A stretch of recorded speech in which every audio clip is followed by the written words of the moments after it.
Welcome aboard, everybody. My name is Doobyis. This is Fly In Formation, weekly interview series where I reach out to artists across the country and do my best to just shine as much light as I can on the Canadian hip hop scene and all of the little regional scenes that kind of make it up. I kind of always figure, like, if anybody knows who's dope on each individual scene, it's going to be the artists. It's going to be, the guys out there actually making the scene come to life themselves. So I've really been reaching out, trying to just tap in with every different major city across the country. Episode 131 here today. I'd like to welcome K.Stone. Welcome back, man. Last time, I think you kind of jumped in last second to join Donnie Sage on one of these things, but it's good to have you on alone so that we can chop it up a little bit. Thank you, bro. It's an honor. It's an honor to talk with you. Hey, appreciate that, man. So shit, you're out in Montreal now. How's Montreal treating you, dude? Holy shit, bro. Like the East. Like I've only been here a handful of times, but getting to finally like put my boots down and spend a good 2 months here. I Were mean, you I haven't. were you in Montreal last time I talked to you? You guys were someplace out east. Maybe it was Toronto or something. We were in Toronto. Oh, We okay, were yeah. doing like a poetry retreat or something with Right. Indigenous poetry from Saskatchewan. Yeah, okay. So had you been to Montreal prior to moving out there? I went here 2 other times. So the first one was like a retreat with this company I work with, Norwegian. And then the second time I was here on business, took a trip with my mother, and I was visiting some of my friends here. And that's when I got set up with the situation.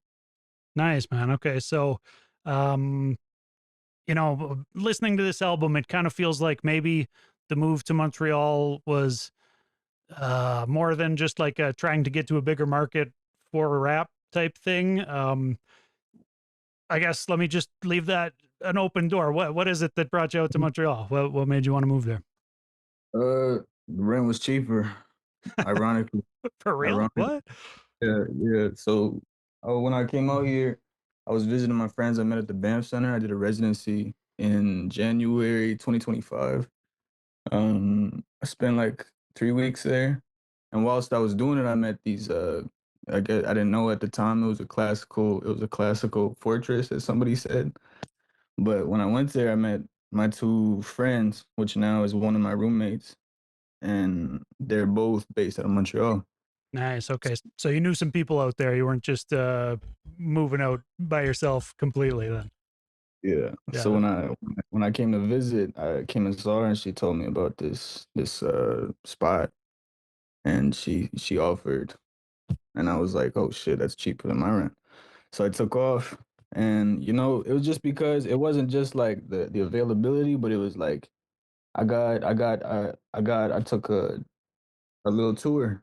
Like my friend, I had another friend out here, and he took me to like a little party, a little get together, and like it was so alive, and like getting to be outside and like see all these things that were just at all times of the fucking day and night. Just Just more all, culture than you're used to seeing in Alberta or yeah, Saskatchewan for that matter. You're from Saskatchewan originally, right? yeah, Yeah. yeah. So it's like holy shit, like everything was so. I was ready for it. I was like, oh fuck, I gotta do this now. Like, so when I went back, I was kind of like charged up. Like I was ready to move out here. I just had to get some work out the way. Nice, man. Yeah. So how long did you kind of plan the move for? You were here, I know, a few months after you kind of had announced it. Yeah, so I was in November. It was in November. I was here like early November.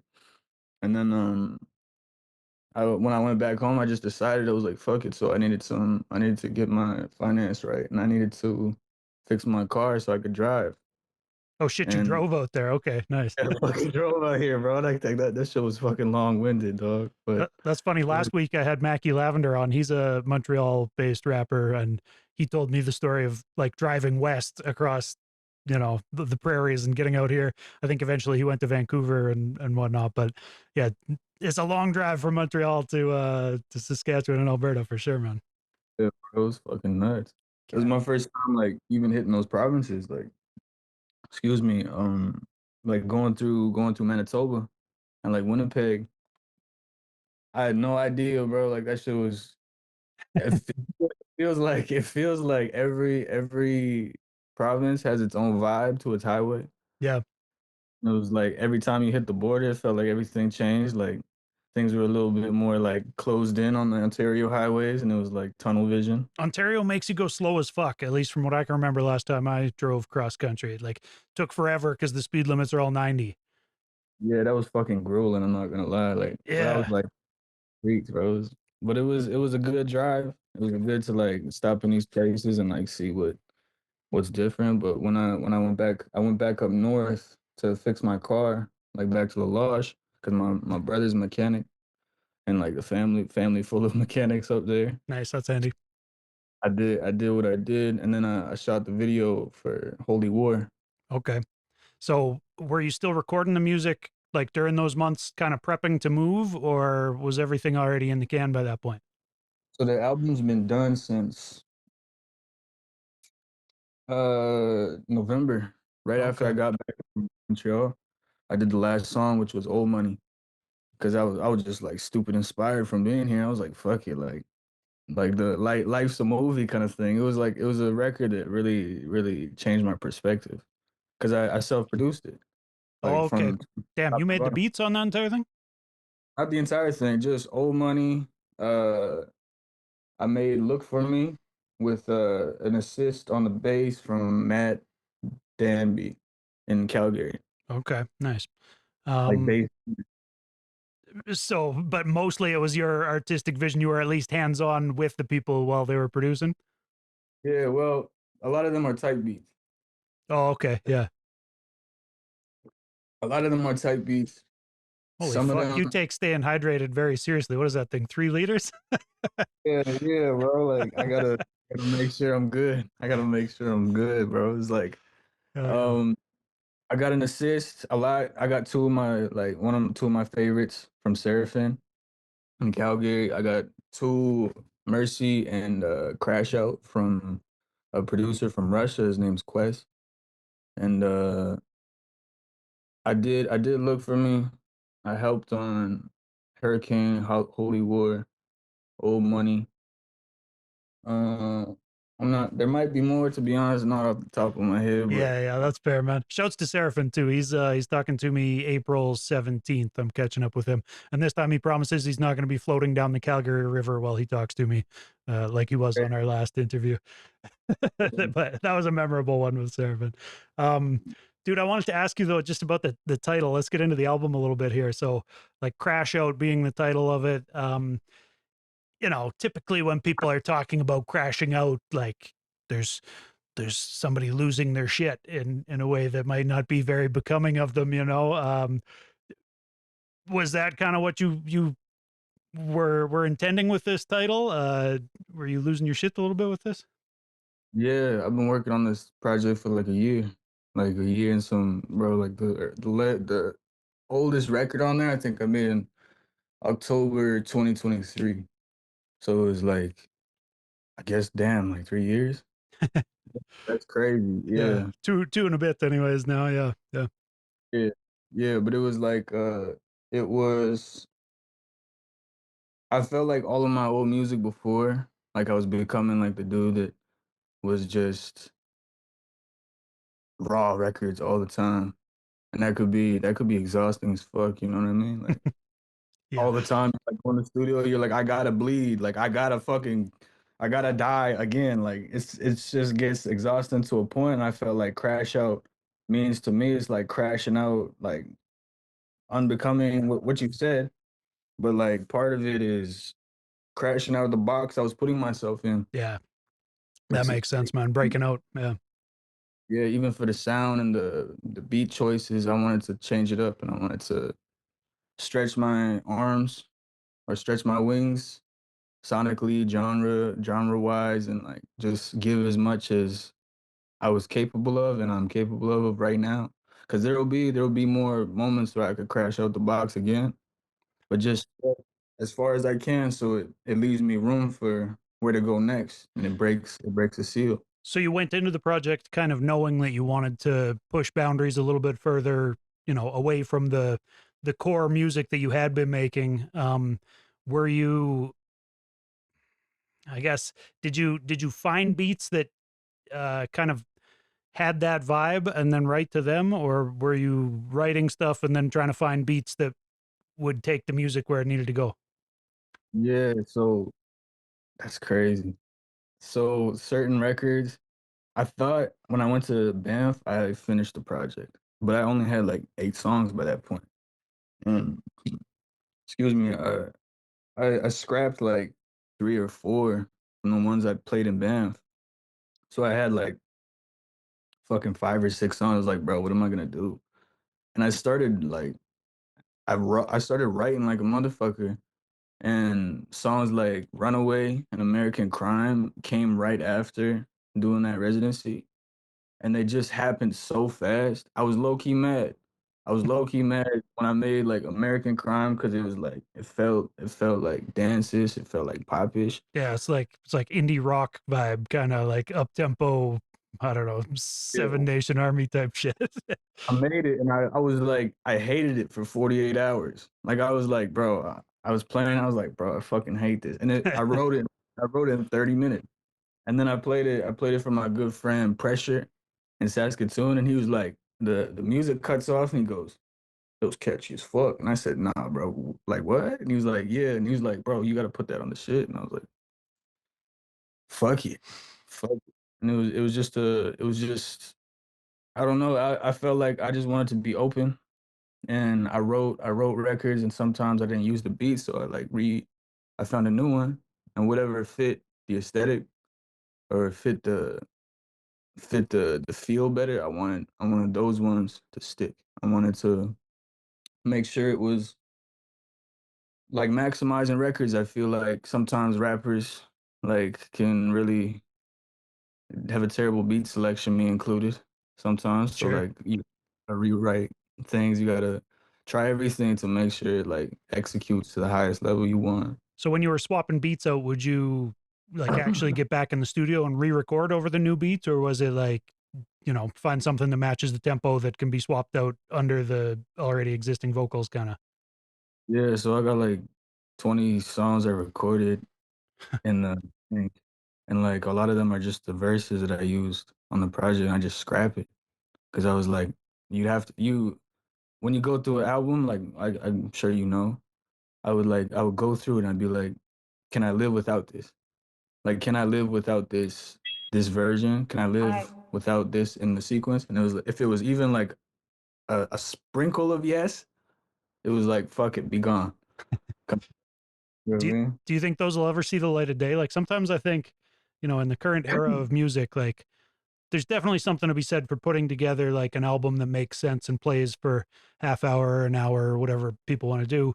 Um, but it's so singles heavy right now, the modern era, that like it almost feels like if you chop things from an album, will we see them as singles? Like where do you fall on that one?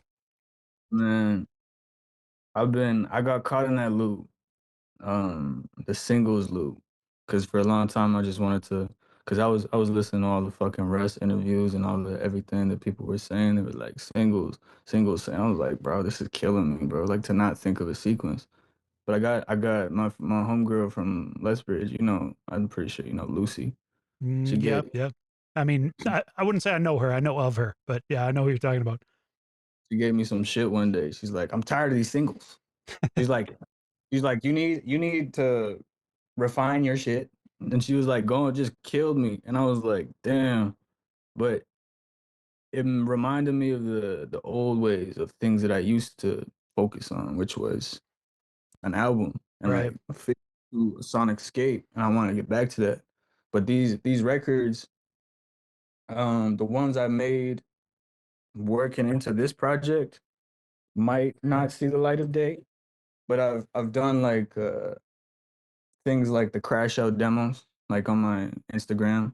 Okay. I Yeah. post like snippets of records that didn't make it, or sometimes I just drop on SoundCloud, like without saying nothing. I'm like, fuck it. I want to find it, we'll find it. and I just have fun like that. Yeah, But SoundCloud it's is the new like mixtape grind or whatever. It's where people can find the hidden bonus shit most of the time. love it. I Yeah, man. fucking love that. Yeah. Um, so dude, like, there's a lot of emotional range on this album. Like you said, there's some stuff that's like kind of like fun, catchy, dancey stuff. And then you've also got stuff that's over like kind of these dark, brooding trap beats, and you're dealing with, emotional, yeah, like betrayal and loss and those kind of things. I wanted to ask about kind of bringing that type of emotional depth to trap beats. Is that does it feel weird to you to be doing that? Because you don't often hear people on trap beats really go too deep into their own, thought process. Most of the time, it tends to be more surface level lyrical content, at least from what I see out there. You talking about like the joints like Hurricane and like Look for Me? Yeah, man. Like the ones, there's one where you're talking about like losing, I don't know, losing a friend and I'd have to look at the track list here to remember what I'm talking about. But yeah, even just a couple of the tracks you're rapping about, like kind of love loss and kind of, you know, uh yeah, betrayal that way in the romantic lanes or whatever, like just stuff you don't typically hear on trap beats. Does it feel like a strange merger, or is that just what you're used to doing at this point? I feel like it's damn near like it can be a challenge, but it's your words gotta mean more, you know what I mean? Like if you're gonna have less words, you might have less words to say. But it's like you gotta get to the point fast. And the I love trap beats. I feel like I grew up on the cloud rap era, Hmm. like the early ASAP Rocky and the Schoolboy Q and those really long, not long-winded, but really like a brand new guy. You know what I mean? Like records like that. I love those tempos. Yeah. So to get to a point in my life where I'm like, okay, the current era of rap is not what I grew up on, but I still got so much love for those beats and like those are kind of the feelings that come out when I hear those Sure. records. I love and it's So were you going through it as you were writing that type of stuff, or was it kind of retrospective, talking about stuff from the past, or was it like you were in the storm writing about it right at the time? it was a mix of both. It was a Yeah. mix of but it's like shit you put off until you hit the studio. You know what I mean? You hit the studio and things just flood. And I gotta salute Seraphin for like being the production. Like I'm like going through it, and then he's like, "Yo, could you spit a 16 real quick?" kind of thing. Like, you know what I mean? Like, oh, you going through it, but like, shit, let me whip something up. But it's you gotta come from a real place, bro. Sometimes it's like you explode and you got nothing else to do but write. Yeah. Yeah, that makes sense, dude. Um, when you're talking about, specific situations where, you've fallen out with people or whatever, heartbreak and that type of stuff, does it cross your mind whether that person's ever going to hear those songs or not? I might have played that record for that person Okay. before I release it. Like I usually just gotta be honest about it. But some of them, it's like, oh, that bridge has been crossed. Like the bridge has been burnt. It might not make it to their playlist, but some of them, I give them the courtesy. Like I have to. Yeah. I feel like I don't want them to be surprised and like feel that way. But it's also my story. You know what I mean?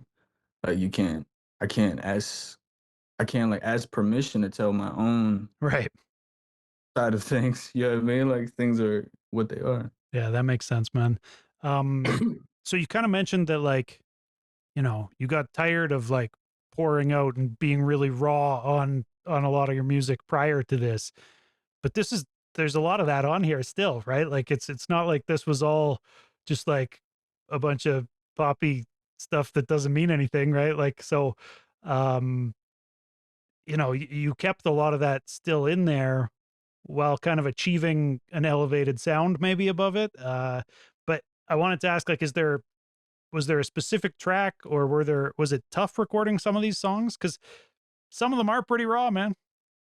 Yeah, well, it feels like these ones were really fun to make. Okay. They were way more fun to make. Like Nitro, I had so much fun making that. Even though it was like it was what it was and the content is what it was. It was just like I was floating like the whole time. And I felt it and I felt like American Crime was just fucking like I was zooming, bro. Like Yeah. to to enjoy it and like get to tackle new things and like have a new sound. It felt so refreshing, bro.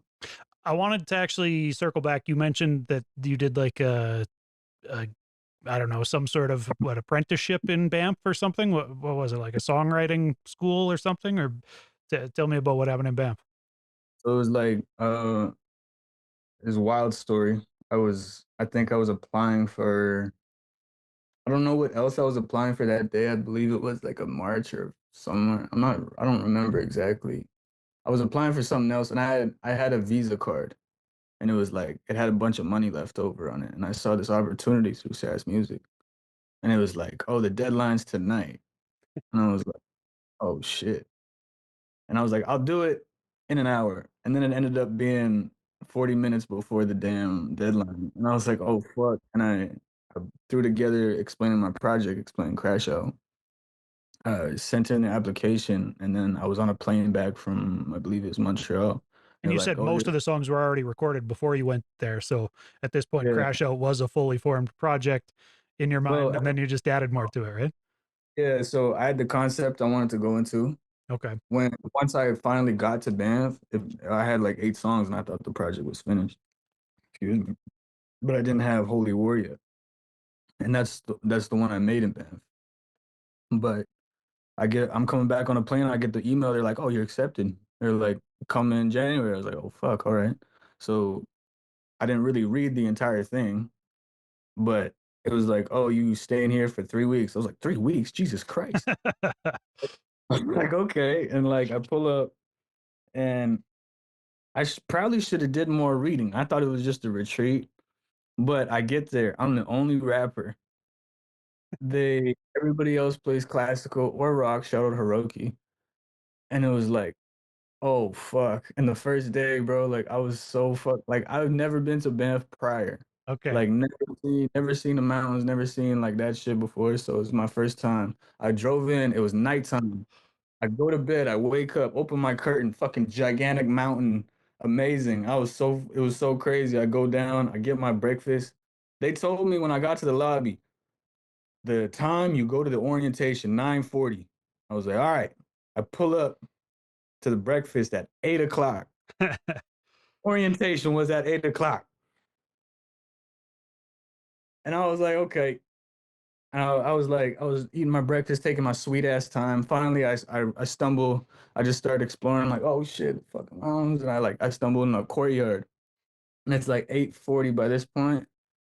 And I like look behind me, and there's this fucking window, gigantic window, like a fucking 50 people in there, and they're all staring at me. Said, oh shit, I probably need to be in there. And I boot it in there, and I come in there like, oh yeah, we're just closing the orientation meeting. And I said, oh Jesus, oh Jesus. Fucking rappers, man. Just Yeah. can't take them anywhere, these guys. Bro, I was like, "Oh, Jesus." So I got nobody's name. I got no introductions. There was just a board full of bios, and Uh, I didn't read it till like a weekend. I was just like experiencing everything for the first time. The classical, there's so much fucking, there's so much respect for that genre, bro. They're so fucking strict and talented and like really disciplined, and it's like it changed my world, bro. It changed how I looked at production. It changed my sound choice. Damn, man. Talk about that. What changed in how you view production? Are you trying to use more, um, more actual live instrumentation on production now or something? Yeah, so I really when I was when they did like the open studios and the open concert, it's like at the end of every week, during every week that you're there, there's an open studios where you go into they give you huts, right? You go into these huts, they give you whatever, they provide you need. You go in there, you practice or you create. And they're in the open studios, you can get to go into an artist's hut and they show you what they've been working on, a project or a performance. They'll just read shit. And then the day after is the open concert. So it's like they throw this concert and people pull up from Banff and like from other places. But whilst like I got to experience these like classical for the first time I've ever experienced like an orchestra or quartets or things of the such. Yeah, that music's powerful as fuck live, you know? I've like when I was there, I got to meet the Kronos Quartet, and I made a jackass of myself because it was the same first day that I was late, so I didn't know who was there. But when I've never in my life got to heard an instrumental that communicated pain, Mm, like someone playing a violin so well that like you can hear emotion in it, and it yeah, was like, fuck. And it changed how I looked at it and wanted to approach. Like with Holy War, I knew I wanted a cello in there. When Seraphin and me were producing, I was like, I need a cello. I need a I need this and this and this. And it was just like it I thought I knew how to maximize things before. And it was my first time ever working hands-on production with anybody, any producer. yeah, Well, getting to it, like building a song, because I had the verse and the hooks written for Holy War because I did it on a different beat. And I said, I can't use this beat. And I brought it to Seraph and I was like, I love this. I love how it sounds. I love like the verse and how it is. I just can't use this beat. I was like, we need to build it. And he was like, I got you. And we built everything around what I already had. And we just like made it into a fucking movie. nice, man. Yeah, the music sounds big and atmospheric and like a movie, like you said, cinematic or whatever would be a good descriptor for it. Um, dude, I wanted to talk about kind of the deliveries that you're using across this album too. Like you've got, you know, your signature kind of growly, I want to say like baritone. I'm not really musically trained enough to know for sure whether you're a tenor or a baritone, but you've got a growly deep voice that, you know, works well. And then you kind of transition into melodies a lot.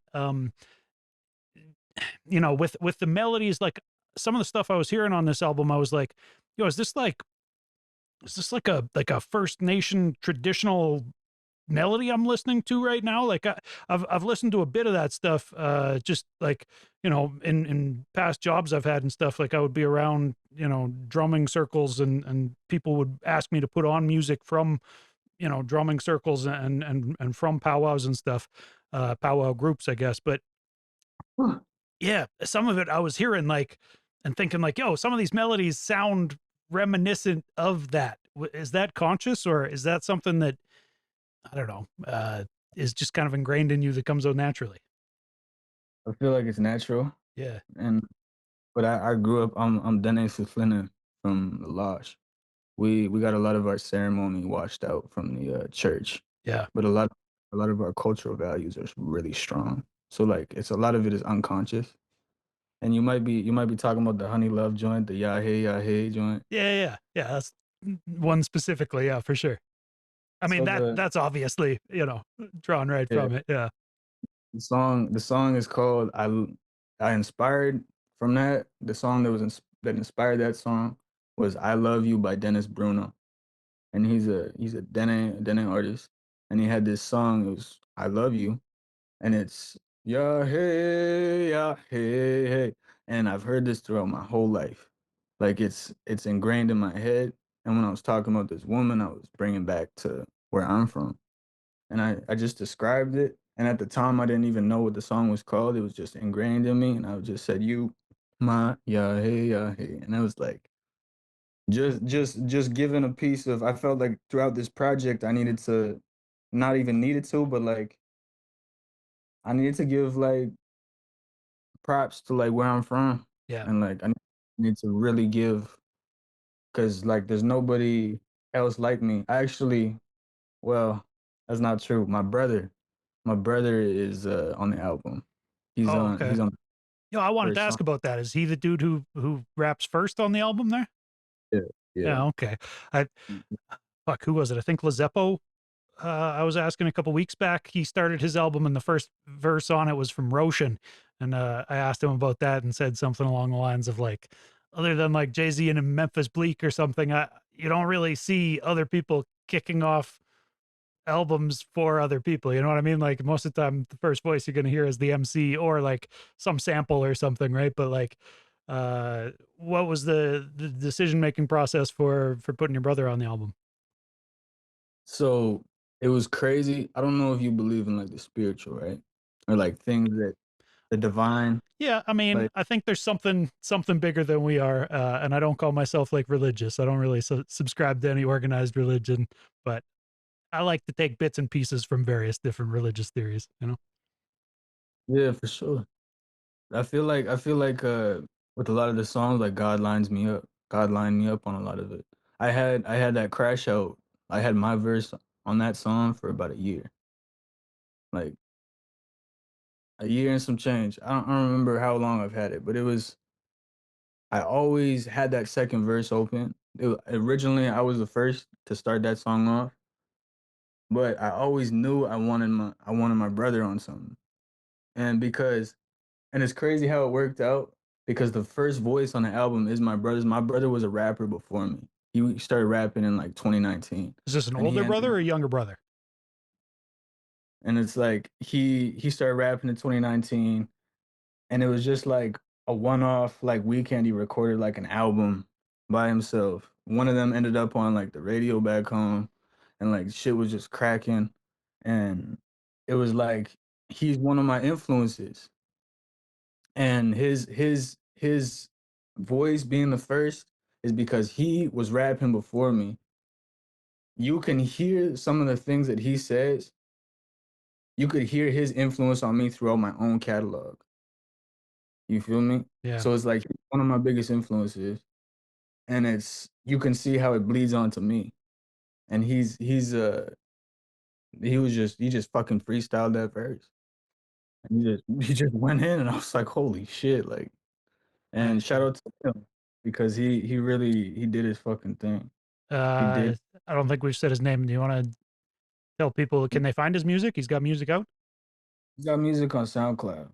So his name is Mondes. on this. Yeah, dope, man. Mondes. Yeah. I'll He's on I'll make sure to hit follow on him. I didn't know who that was, listening in, but yeah, if he's actually got a track record, I'll make sure to look him up and hit follow. Um, dude, I feel like this album is kind of um like it's like a inspiration story of like kind of getting through shit a little bit, and coming out the other side. Is there is there something that you would want um somebody who's going through it to take from this album, like and be able to relate to on this album? uh I want whoever's listening to come into themselves. You know what I Mm, mean? Come to yourselves, become more of yourself. I feel like that's what happened for me. Like yeah, making it. I feel like I grew up on a lot of these records and just maturing and like I got a new direction and a new perspective on my life because of making this. So it's like if anybody's gonna see it and take it and go through it, I want them to understand it's like it's gonna work out, but it's like it'll only work out if you become who you are fully and you step into that. And that takes a lot, right? That takes a lot of nerves, trust in yourself was, yeah, what I was gonna say, man. Nerves, that checks out. Yeah, but it's the only way that you'll get to you'll it's the only way you'll get to the end of it and be able to find solace. You know what I mean? hell yeah, You man. can't. That Be makes a at lot of peace. sense. It's all a journey, man. There is no end to it, you know. You're still a young dude. You'll have that feeling 4 more times in the next 10 years, I'm sure. Yeah, you know. Um, hey, what's your connection to LA? How come you're K.Stone LA on Instagram and shit? You're wearing an LA cap right now, I just saw. LA is the loss. LA, that's what we call it. Okay. That makes LA, sense. I was little like, PA. I don't think we're talking about like California, LA here, really, but I was like, Lethbridge, Alberta, were you that rooted here? I don't know. Um, yeah. So where Love were you the living before you moved to Montreal? I was living in Saskatoon. I Okay. was so I was living in Saskatoon for like the last 7 years or so. And before that, I lived in La Loche my whole life. From like when I was born till I was 15. I left La Loche to go to school in the city. Okay, word. Um, I guess let's talk a little bit more about the kind of move out there to Montreal, man. Do you feel like is it basically starting from scratch? Like, is it, do you get to carry any of what you've already built along with you? Um, I feel yeah, I feel like it's scratch from scratch. Well, I got a few connections here, and I get to experience like different genres of the scene, but I'm basically starting from scratch, getting to know things, kind of like hitting my boots on the ground, like going to the meet people and like see things and go to the shows. Yeah, that makes sense, man. Get out there and shake hands and introduce yourself to the scene. Because there is definitely like, you know, from my point of view at least, a pretty thriving hip hop scene in Montreal. I play all sorts of music from Montreal on ATSIC most weeks. Um, does it feel different being kind of maybe like small fish in big pond in Montreal as compared to, a bigger deal in the middle of nowhere out here? I feel like I love a Shark Tank. You know what I mean? I love being there because things can feel like a desert if you're just the biggest fish. You know what I mean? But getting to be here and like get humbled and like understand there's levels to this shit, like it's crazy. And I met one of my friends and he's like an alien. Like he's so fast with how he writes and he's seasoned and he's been through it and he's taken the risks and the losses and everything that comes with growing. So like getting to be here and like experience that all over and like being a new literally like damn near foreign place because everybody speaks a different language. It's like there's so much room to Do you, climb. do you speak any French? Not. Well, you've got great command of the English language, at least, man. What you just said there about it's like being a fish in the desert, like that's a really good flip on, you know, big fish. It's not a big fish in a small pond out here on the prairies. It's a fish in a fucking desert, yeah, for most of it, you Right. know. Dude, I guess so. It sounds like your friend that your roommate there or whatever, is he a musician also in Montreal? She's an opera singer. Oh, she okay, nice. Um, yeah. So, have you found people to make music with out there? Like starting to Um, get tapped in a little bit more, studios and stuff like that. yeah, so I went to a Turbo House recently. Turbo House is like a local show they do like every Wednesday. I think it's Grove, I believe it's called. Is the name of the show, but Turbo House is the venue. They host these like live hip hop like improv nights and like people just come and like bro, like people it's insane. It was like the first time in so long I felt like hip hop was alive in this venue because it was like on the spot, people freestyling, people coming up and singing, and there's a live band playing Yeah, dope, while they do it. man. And I met one of my friends, his name's Tommy Gunner, and Tommy is nuts. Like he's so crazy with it. Like, and me and him I pulled up at his place and we just made some shit the other night. And I've been linked in with Butter Beats from here. Okay. Um, are you have you linked in with like the First Nations community out there? Like, I feel like you're a guy who kind of does some ceremony stuff sometimes. I feel like I've seen that on social media places, but like, do you feel disconnected being, away from Treaty 7? I've um so like the First Nation community is like majority that I've seen is like Inuit and Mohawk out here. I've gone out to the reserve. I've seen some things. I've gone to the Friendship Center here, like tap in, see where all the natives are at. Yeah. Smaller population, but it's like it's a brand new culture. I met a native artist. She's like a throat singer, like metal rock. Dope. Like she's so badass, bro. It's like her name's Nevi. And it was just, I don't know, bro. It's getting to, there's natives out here. I do like the ceremony. I burn the sweetgrass. I burn like the sage and stuff. But I've never been like a big. I've tried it before, and I've done like pipe ceremonies and like sweats Yeah. and like, stuff of the like. But I haven't been close enough to get to Okay. go deep Y- inside. Yeah, that makes sense, man. Um, it kind of segues into what I wanted to ask you about here, which like you've been posting clips from I don't know, I guess an interview. You can't see the interviewer in the clips, but he was sitting there talking with you, and a lot of that stuff is like super in depth, man. Like I kind of was watching those for the past month or two, thinking like, well, what the fuck am I going to ask him now? Um, but it also gave me kind of added insight to ask about. So, like one of the things that you posted was like talking about kind of using about native rappers using the culture kind of in a performative way, I guess. I don't want to put words in your mouth here, and it's nothing I would ever have said myself as an outsider, but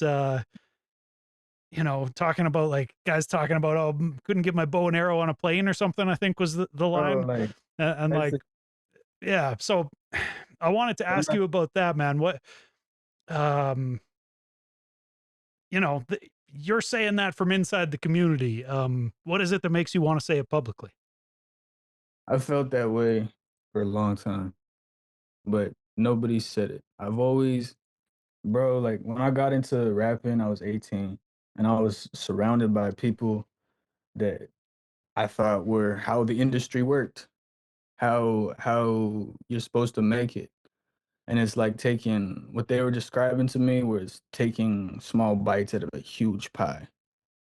And it was like it was whatever. And I met a lot of rappers. I met a lot of native rappers too.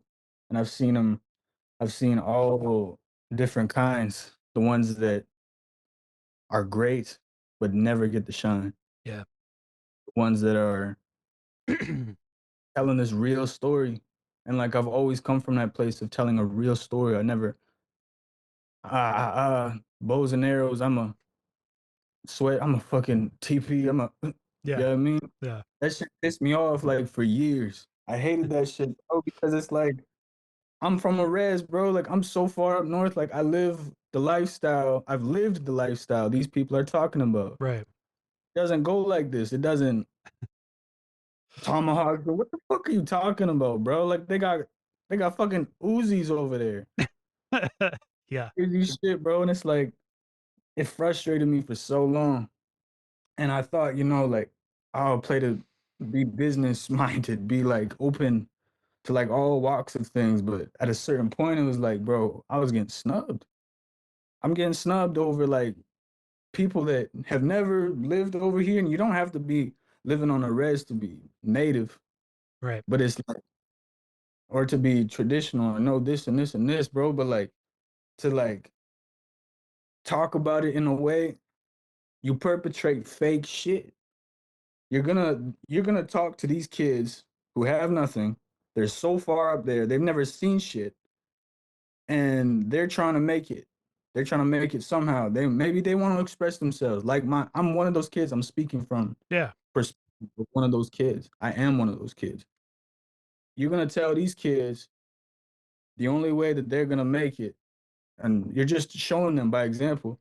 You're gonna show these kids the only way you can make it is by being performative, is by perpetrating and wearing that fucking headdress when you've never worn a headdress, when you've never thrown a tomahawk, when you can't shoot a bow for shit, when you've I never mean, just as a white guy, I've heard, when they give the headdress to politicians and shit, it's like you're supposed to earn the headdress. You're not just supposed to put that on anybody, right? like it's the same bullshit, bro. And like being from a place, and I'm not gonna get into like too depth of how what it is, but when there was a we've just gotten a lot of dance around my whole life in La Loche from the government, especially the prime ministers and shit. Yeah.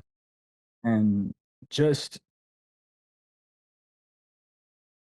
when you perpetrate the fake shit, it's gonna show the kids that the only way they're gonna make it is by doing fake shit.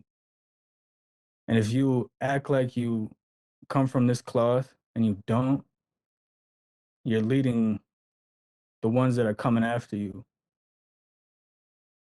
to the damn like slaughter, bro. Like they're gonna bleed themselves of the spirit of what hip hop even fucking means. Mm. Like to be real. And this story is Ugh. unprecedented, bro. We're in Yo, an dude, what you just said unprecedented. about what hip hop really means, man, that's a conversation I've had behind the scenes with homies about like shit, man.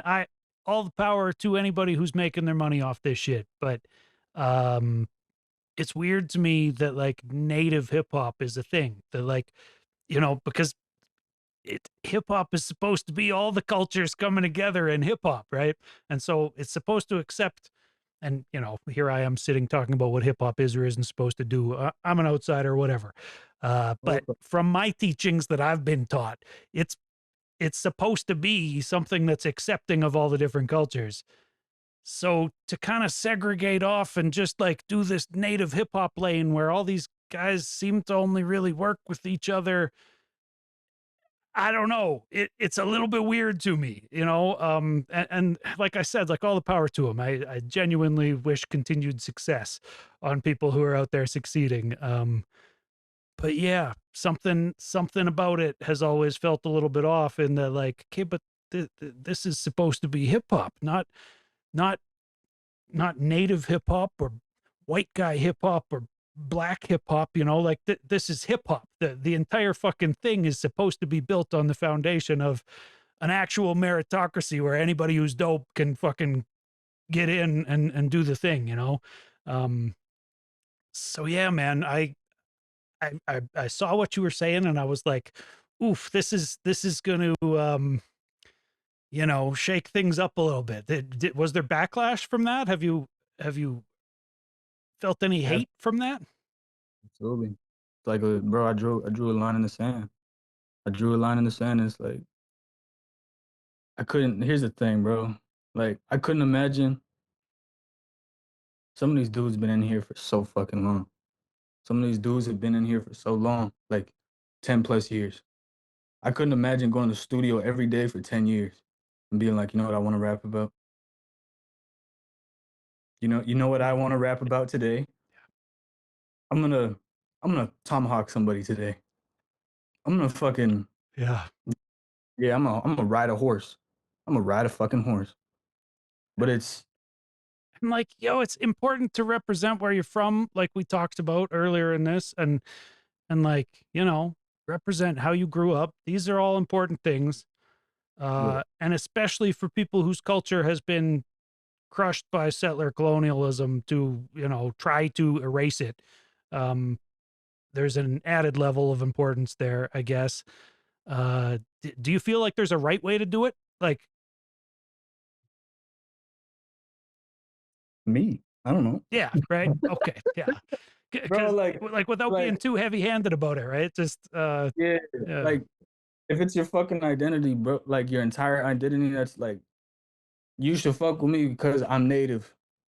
Like, what the fuck? Okay. It's like rapping about having fucking blue eyes, bro. You feel me? But Yeah. it's like Well, I me mean, and it my is. It's like the Tom McDonald of, like, he's very much like, I'm a white guy. I'm going to just rap for white guys and fucking let the hater white guys support me, And I feel like, Yeah, there's a bro. little bit of that where it's just like, well, I'm just gonna rap for my guys over here and fuck everybody else. Like, yeah, Yeah, there's ways to be who you are, and like that's the question is like, is it good because you're native, or is it good because you're good at it and you're native? You know what I mean? Like the first song on the album, my brother's rapping in Dene. That's the first time ever anybody's rapping in fucking Dene Suflene. And he's telling real stories. He's telling real shit in our language. dope. And that's cool. That's tasteful. Yeah, It's untasteful to be every fucking song, bro. Like that shit is that's lame. That's lame as fuck. And like I don't want to give that all of this platform to big it up, but I can't fucking hate. I can't lie to myself anymore. Be like, I drew a line in the sand. I did catch flack, but it was like, here's the thing, bro. Like, I'm gonna leave this world one day. Did I leave everything on the table? Did I say everything I meant? Did I leave everything on the table? And like part of it was like, I'm never gonna be on that side. I'm never gonna, and let's never say never because I'm young too and I could learn too. But sure. like I win either way by drawing that line in the sand. I win either way because if they don't change it, I'll take the spot. I'll keep doing what I do. I'll take that to show everybody back home, everybody that's going through the similar thing, what it's really like to succeed as yourself, as a native. If they do change, they turn up, they make some crazy shit, they body me in a fucking whatever the hell, I win too because you elevated to get there. Yeah. And like we moved past this weirdo shit. When it's still maybe a conversation worth having, you know, even if Yeah. it does end up in a little bit of a confrontation situation. I mean, I don't think like I would doubt that people would feel too disrespected by what you're saying. I feel like people might be walking that path because that's how you get grants, isn't it? I don't know. Am I out of line for saying that? I feel like I'm tap dancing on a fine wire here as a white guy talking about any of this shit. But like, I'm glad you asked isn't the that how question. people get grants? I don't know. I'm glad you're asking the question because when that is how that's what I mean. It's a whole lot of buzzwords. It's a whole lot of performative shit so that the grants say, oh shit, word. Let's put him on. Let's let's give him a teepee. Let's give him the money to build a teepee. Let's build this work. No. Yeah. Yeah, bro, I get it. Now It's a you're whole out in Montreal though, so I don't know if you'll get those grants. I hear you got to speak French to get grants in Quebec. however it goes, bro. I'm gonna keep stacking it, bro. I'm gonna keep going. Yeah, hell yeah, I'm man. gotta take the L's, gotta take the risk, bro, to like just get to where you're supposed to be. Hell yeah, bro. I have no doubt that you'll keep pushing and keep elevating, man. Dude, what are we at here? 55 minutes. Can we do some of these how important questions? You got a little more time? Sure. Okay. So, let's go. You know, we've been talking about the move. How important is an artist's physical location? Um, geographically or like access wise? Well, Just I mean, both, right? Like, geographically, does the access change, right? Like, do you feel like now living in Montreal, you might have more access to, you know, bigger shows or just to meeting the right people that can actually help elevate a career, that type of shit? actually, yeah, it's really important because it might be more profitable to be in a small place, but it's like how long are you gonna ping pong off of the wall to like with yourself to like how long is your craft gonna last if you're the biggest fish? You know Yeah. what I mean? Like it's you gotta consume, you gotta be a part. Like this is community, bro. Like hip hop is a community, and it's like you gotta be around it, bro. Like Or you got to mhm, call and do an hour-long interview every week with different people who are in it. That's honestly, when I moved here, I was like, okay, so there is no hip hop. I'm gonna go nuts if I just like sit here and I'm surrounded by Lethbridge for the rest of my life and I don't fucking have any active role in the hip hop community. So I like yeah, this was something that came to mind was like, okay, well, I can still be involved in this, and somebody should be documenting all these artists' thoughts and talking about their albums and trying to fucking promote and cross promote and push it. So yeah, man, it's That bridge is dope though, nonetheless. I I've mean, sure. heard some crazy- Shouts to so Lethbridge. Yeah. I'm not gonna lie to you, bro. Like before I went to anywhere else, performed anywhere else, Lethbridge was some of the craziest turnt shows. People just 10 people can make you feel like 100 were in the room. That's just the beauty of live music anywhere, right? Like that people can respect and appreciate live music when it's happening live in front of them. Um, and like same with me, right? Like I go to festivals and it'll be like North Country Fair where they're playing fucking folk music or whatever, funk music and shit. And it's not what I'm into, but if it's live, you got horns on stage, like you were saying with classical music, like live music is you feel it. You just feel it differently than when it's not live right in front of you like that. But yeah, man. Even the small scenes, you still find pockets of people, and don't get me wrong, there's dope artists out here and everything. Like shouts to the guys doing it in Lethbridge, but ultimately, it's a little bit different than living in Toronto or Montreal, where you can actually go out and shake hands at people's shows and be out to support that way, right? Yeah, it's crazy. Yeah. Um, dude, how important is a local reputation? Define that local Mm, reputation. like to be known as somebody in your city who kind of gets respect or whatever. Like, does it matter being in a place where people don't know you, where there is no reputation?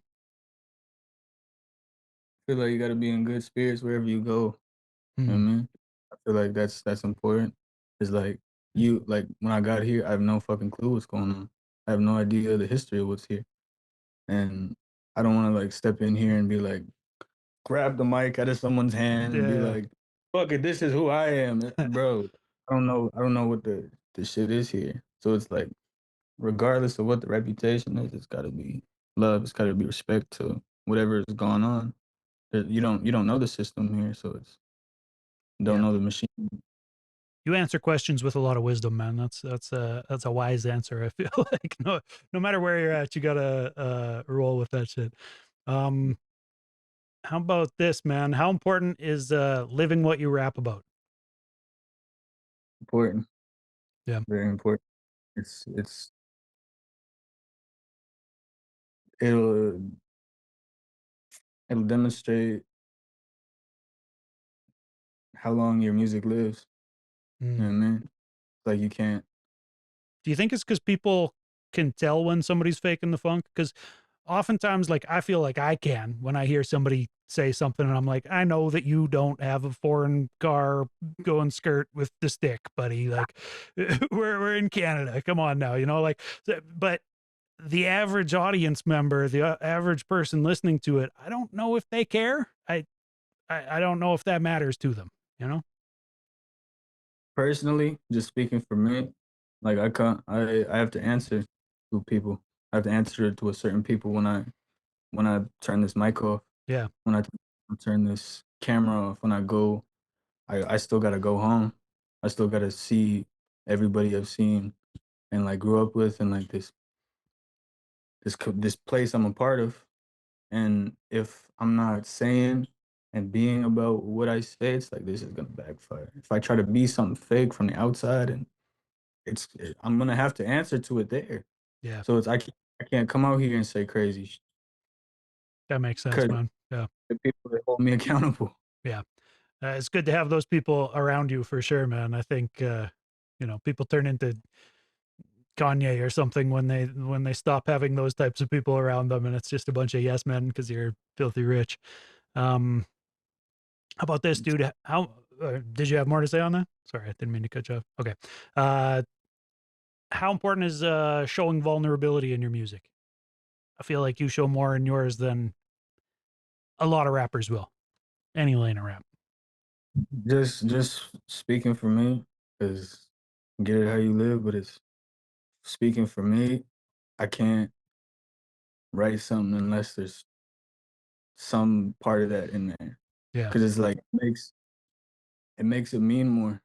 Like even in my braggadocious shit, when I'm in like old money, when I'm saying you ever fucked up a world famous quartet, you ever talk life with some millionaire friends, you ever drop bars in a war zone blessed, had to take it too far, then you got it all back. Like Hey, it means that much more because I took the L and I lost it and then I got it back. yeah, Mhm. So that's what gives it life. that makes sense, man. A lot of artists are afraid to show any remorse or any that they, oh, this hurt me, or any of those kind of feelings, and it just kind of comes off as like, okay, we get it, you're trying to like play the role of like a famous rapper who's always like happy and doing cool shit, but like that's that's not what real people's life is like. I want my music from real people more so than from big famous fucking characters. Yeah. Yeah. uh how about how important is having or finding the right romantic partner? Man, that's crazy. You say that at this point in my life. That's nuts. I But planned it. yeah. I've been doing this a while. I know what questions to ask. Crazy. I feel like no matter like what profession you in, you gotta be with someone that, and I don't have this fully experienced yet. I'm not like married or nothing, or like been in like that deep in a long time. But Yeah. if you both you gotta be part of the program. You know what I mean? Like speaking from a rap standpoint, like my partner's gotta know that this is gonna come first. Like this is what saved me. This is what saved a lot of people, so I owe it to somebody else because this might save them. This might Hey. provide something for another thing. This is my purpose. So it's like when your romantic partner understands, it's less. Why aren't you spending time with me? Why aren't we talking? But Yeah. like Yeah. understanding, understanding like this might take a lot of time. You know what I mean? Yeah. It may never pay off. I'm eternally grateful that I have a wife who just like trusts this shit. Like, there's no like, how many years before this is gonna fucking get you a paycheck? I don't fucking know. I don't know if this will ever get me a paycheck. Like, in a very serious way, this may just be something that I'm fucking doing for fun.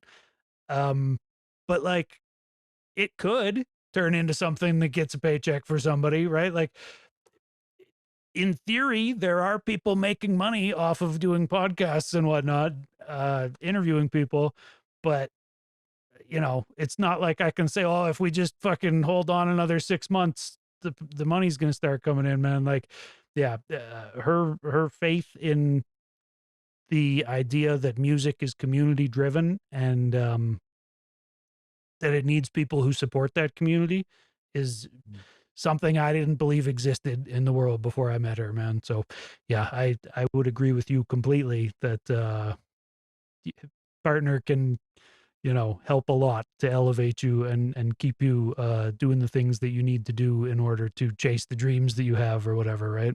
Um it God bless. God bless the partners that understand that and go with that. Yes. It's and it keeps you alive. You know what I mean? Like Yeah. a partner that keeps you alive to be there and be alive in the relationship because you didn't give up something that charges you up. Yeah, I'm not crushing my own soul to fucking pretend to be some shit that I'm not, right? So, yeah, definitely, man. I can be more supportive for her because I'm not always pissed off doing some fucking job that I don't want to do or whatever, right? There's a lot to that, man. Um, okay, one more of these, dude. And you kind of just touched on it in that last answer, but how important is giving back to your scene once you level up? Like me giving back to like Saskatoon or like Yeah, the I community. mean, to Saskatoon, or even like you said, those kids up north who are looking up to people in Montreal who are doing it big or whatever, right? Like, do you feel some responsibility to kind of, I don't know, offer more for them than other people would? Feel like in intense responsibility Yeah. Yeah, coming I bet. just like my own past and my own story. Like when I was growing up, there was no heroes. Like there was no anybody that represented who we were or like and was honestly from it and like did was doing something and positive to this point. That's why I created those videos, the breakdowns. Yeah. So that even from this echelon raising and like becoming what I'm becoming, there's still like the human side of me where it's like, okay, he's from this, he's from everything here. He's an example of someone that's from this cloth. And it's like it's not it's showing it's not impossible. And just like the fact that nobody from up there, nobody really represents the North like that, I have to. I have to. It's mandatory. And it's like it's no question. And I will be going back there and I will be giving back to this and I will be showing and I have to. Yeah. It's like Hey, it man, is. even by just, doing what you're doing and, like we were talking about, like, that you're not just playing a caricature of what a native rapper is supposed to be, that you're actually representing in, true to reality way that's pretty down to earth. I think, what you're doing, you know, should make waves throughout, your community and others, man. It should be an inspiration for people because yeah, you can do it by just being a dope MC too, right? There's, at least I hope you can do it, man. I won't say that you're where you're going just yet. I think a lot of MCs that I'm talking to are still trying to figure out how to elevate and keep on the rise. But yeah, man, I think if you keep on this path, good things will come, and it should have ripple effect across other communities too. Um, Dude, I know artists don't love it when I ask them political questions, so I've just been every guest I've had for the last couple of months just asking, uh, do you have anything to say about what's going on in America right now? And would you do a show in America? Those are the two questions that I ask about America. I feel like me, just personally, I can't go because they I've heard stories about them ICE Yeah. dealing with natives and like how they're dealing with natives. Dude, I I heard a would story about a guy. He's Edmonton born apparently, and he's in Texas right now. He's been in ICE for 4 months, I think, like in an ICE detention center. And he's like a white dude. He's a white Edmonton born guy. He apparently like has permanent residence in Texas. Um, but he went to Mexico for a week and then he came back to live more in Texas and they fucking scooped him up at the airport and threw him in ICE detention. And I can't feel sorry for the guy because I feel like, these fucking oil guys are just happy to continue going into America and sitting on their white privilege, just assuming that nobody is gonna fucking mess with them. But like, ultimately, I hope he gets out of ICE and whatever. That everybody gets out of ICE detention centers. But yeah, man, that's a reality for Canadians going down there for sure. feel like yeah, I feel like prayers to the people, to the ones like actively experiencing it and like things going crazy for them. Yeah, Like prayers for them. I probably can't go down there, but like at the top of everything, it's like fuck ICE. It's like fuck the pedophilic shit going yeah, man, on. Fuck the wild shit. Like dude, it's fucking I- terrifying, honestly. Like, yeah, that is. that they're not stopping this guy and he's fucking going creating more wars around the world and talking about Canada next and South America and Cuba and God only knows what is going to happen in the next couple of years here, bro. No, we just gotta like to be honest, if we might be like in the apocalypse right now.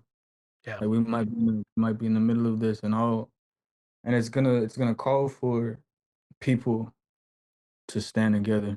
It's gonna call for people to have to be like this is the only way we're gonna live if this is how like the world's going. Like we're gonna have to like find some. middle ground to be united. Because if people think they can get away with all this crazy shit, it's like we're kind of fucked, bro. Yeah, I'm with you on the message of unity, man. I think, regardless of left or right political ideals or whatever, whoever you vote for, at this point, the world just seems like it's the billionaires versus everybody else. And, they seem like they don't give a fuck about like climate change or whatever, natural disasters and shit. They're going to hide in a bunker someplace and let the rest of us figure it Yeah, out here or, yeah, or whatever. But, uh, it that's scares the it. shit out of me, bro. So yeah, I agree with you completely on everything you said there. Fuck ice. Yeah, I bet it. Fuck over. Yeah. Um. All right, man. Well, shit. I don't have anything else I needed to ask you. Anything else you feel like we should mention before I let you out of here? Mm, that's not the top of my head. All right. Yeah. Sometimes I feel after I do these interviews, I always think like, oh shit, I should have asked them if they had anything to talk about rather than forcing them to just answer my rapid fire questions for an hour. Um, Mm, but yeah, I man. just Before I let anybody go, though, there is an outro question. Can I get you to describe your local hip hop scene? right now here Yeah, yeah. Let's do Montreal. That's more fun. live, very much super diverse, super like you wouldn't expect it. You wouldn't expect that person to be sounding like that. Hey, yeah, It's like my local scene, hip hop scene or just music scene, it's like, bro, there's something going on every night. Like you could end up at this place on a fucking Tuesday and like find this orchestra and this grandiose shit going on. So it's like it's very interesting and it's like it's damn near like pacing yourself, having had none of it at all, mm, and like constantly like hit this show, hit this show, hit this show, and like experience this genre, and you're like, fuck, bro, like I gotta like chill, bro. Like this is crazy. And yeah. it's awesome. Damn, that sounds like a good scene to be part of, man. Although I think I could relate to. I would get burnt out pretty fast if I was out at a different show every night. Uh, how about other artists from the scene people should be up on? You got anybody to name, give shout outs to? I mean, it doesn't have to be Yeah, Montreal based. Anybody you want to shout? shout out Butterbeats from Montreal, Tommy Gunner, Seraphin from Calgary. Shout out Manny Lewis is really fucking dope. He's been doing his thing. Javier, you guys know Javi, El Rev, Of course, yeah. fucking fucking nuts. Um, Lucy Waugh, um, I should get Javi on the show again. I've had him on twice. And last time I talked to him, he had just finished recording an album that he got like grant money to do. And that was like over a year ago. And now the singles are starting to roll out from it. So at that point, we talked about like the recording process or whatever, but I should probably hit him back up and have him come back on to talk about what's happened over the past year and a half that the rollout and lead up to the actual drop of the album, because what I'm hearing from him sounds dope. The dude is a hell of a lyricist. it's always so dope to have more of him. Like just fucking cracking and doing his thing, bro. He's so crazy with it. Hell yeah, man. And uh I want to shout out Mike Smith. Mike Smith from Saskatchewan. Ruga Pie, he was on the last album. Shout out Danny G. Yeah. Shout out Nail. Shout out Pressure. Shout out Wait, Pressure, that's a name I don't know. Everybody else there have played on Outsick. he was on well, he doesn't have a whole lot of music out, but it's he was on King Killer Freestyle of the Beautiful and Wicked album. Oh, okay. Shout out I had another one. Cray, he's out in Calgary. Shout out oh, I just got a long list of them, you know what I mean? That's all good, man. I mean, that's what we're here for, is to share the love and tell people who they should be paying attention to. Um, how about this, dude? Is there any artist in Canada who you haven't collabed with who you'd like to collab with? God damn, I got a list, bro. Can I pull it out? Yeah, sure. So rattle them off. That's awesome. You Yeah, actually keep like a list in your phone of artists you want to collab with? bro. It's literally the top of the list is bucket list, feature list. Nice. The first one from Canada, Blaze One Okay. from Canada. Yep. Samaya. She's not. I believe she's like a pop artist, but she's from Toronto, I believe. Tia Wood, of course, and Chris Camp. I don't know if you guys know Chris Camp. He's Alberta based. Is that dude from Red Deer or Calgary? Where the fuck is he at? I play his music, but I don't know much about the guy. I have no idea, but he does his thing. Yeah, He's he like, has like a studio, and I don't know. He makes music with some guy named the Man Cub. But yeah, I don't. Other than like what I see on Spotify, I don't know shit about those guys. I think yeah, Skizit told me about them. Honestly, dope as fuck. They're yeah, dope as fuck. Like it's always pleasure to like see them cracking and doing their thing. Like that shit excites me. yeah, dope. This yeah, Chris Camp, yeah. Yeah, Those were it's a pretty good list, man. Yeah, I think that could work out. And I mean, I don't know some of those artists, but you with singers would probably work out well. And yeah, from what I've heard from Chris Camp, you guys could definitely put something together that would bang. Anything we should plug for people, shows, tours? I mean, obviously, go listen to Crash Out. uh they're probably by the time this shit gets out, well, It'll be up tomorrow. I got a show in Calgary for the 14th. I'm Oh damn! performing at yeah, You I'm gonna fly performing out at or you driving back? flying. I'm not fucking driving. I'm not doing the fucking drive again. That shit was crazy. Yeah, fair But enough. just the gala. Um I think I'm singing. I'm doing my thing. Nothing crazy right now. I'm just wrapping up the Crash Out promo. How about It's I didn't ask about this earlier, but how about physicals for the Crash Out? physicals. Yeah, like are you Like doing vinyl or tapes or CDs or whatever? I was looking at CDs. I Okay. was.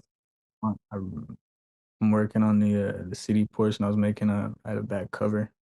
I was building, but I'm looking at the sites to see which one's best. Do you have any suggestions? Not really. No, I mean, I got people I could ask that too, but off the top of my head, no. I'll send you one.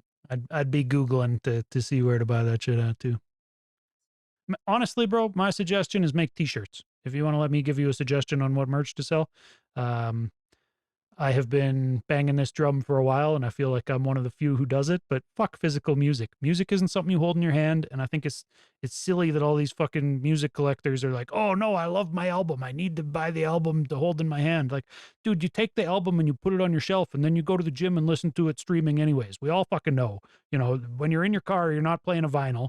When you're, like it just, that's the reality of it. Buy fucking MP3s, give the guy $10 without forcing him to save up 5 grand to order vinyl. Um, and you can support an artist $10 at a time. Because the thing is, dude, is people think that, oh, I'm buying vinyl for $75. He's going to ship it to me. I bought it off his Bandcamp. Like, dude makes like 10, $15 off of that by the time that you take out what it costs to make the vinyl, press the vinyl, get the packaging for the vinyl, ship the vinyl to him in the first place, and then ship it out to whoever's buying it. Like, they're not getting $75. You're spending $75, but it's so that you can have something collect dust on your shelf. So my thing is fuck physical music. Sell t-shirts, sell hats, sell toques, whatever. Like I get it. We as artists need to sell something, right? Like at a show, you want to have something for people who want to support to buy. But like, I don't know. I forget which artist, but I would rather buy a fucking signed picture of you to put on a wall than fucking buy the vinyl for $75. Honestly, that's just me. And like, I know that there are going to be hip hop heads who see me say this. I've seen them in my comment sections over the past years. They fucking hate it. They're, oh, I love vinyl, and it's like, okay, I get it. Humans love to collect stuff. I collect stuff too, but like, we don't need more fucking trash being made in the world so that we can ship it around the world, burning more fucking fuel. Like, it just doesn't make any sense to be shipping vinyl to people. So that's my hill to die on. But Well, if you don't want a CD, that's cool too, I guess. But you know, yeah. if I make a CD, I'd love to send it to y'all. See like what's Well, but it's and like I said, I've got a box full of CDs back there, so I would love to have, I love it when artists do send me their music, and like, I buy vinyl and CDs at people's concerts, but then I go home and I feel stupid because it's like, well, okay, great, now I've got this vinyl, like, and not I'll even trying to fucking be punch in the featured. code so that I can download it anyways. Like, Mm, that's crazy. It's crazy. Crazy you mentioned the t-shirts. Actually, I forgot to mention. I got this new. I just starting this new label. It's called Sand Hills, Okay. and we're looking. I was looking into merch, and I don't want to speak too soon about it. But it was. I have been like designing stuff. I Nice. have been like. So that I have label's been going to be like just a clothing brand or like for music label too? music. Oh, okay. Um. So Siren City, like I felt like that was run its course. It's its era. Me and Donnie Sage are doing our own thing. He's no ill will or nothing, but Yeah. Sand Hills is more like me. Sand Hills is like my stuff, Yeah, that makes and sense. I'm gonna be. I got more stuff to do with that, and I'm excited for it. Nice. But Not yeah, ready to announce just yet. No set date on that, but people should pay attention. There no, might be clothes down the line. absolutely, Okay. absolutely. All right, man. It's been fun catching up with you. I wish you all the best out in Montreal, and yeah, keep hitting me up when you have new music and shit, because I'll keep playing it. Got you, bro. All Thank right. you, Yeah. Hell yeah. Thank you, man. and best to you. Yeah, man. Peace out.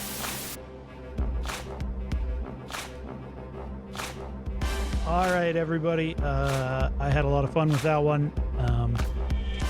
Talking to K.Stone. It's been a while, but good to catch up with him. And I think he's like I said, he's a wise guy.